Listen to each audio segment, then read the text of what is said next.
আরও একটি রাত কাটল নির্ঘুম। যে কোনো মুহূর্তে হামলার আতঙ্ক, মুহুর্মুহু ভেসে আসা সাইরেন ও বিস্ফোরণের শব্দ। যেদিকে চোখ যায় ভেঙে পড়া ভবন ও সড়কের ধ্বংসস্তূপ।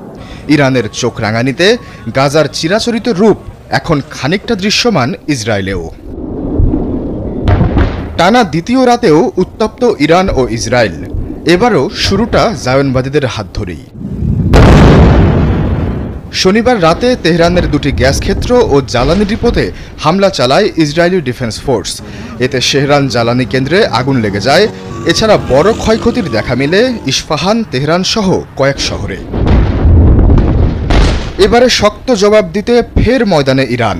আর দ্বিতীয় রাতেও নাকানি চুবানি খেল জায়নবাদীদের গৌরব আয়রন ডোম।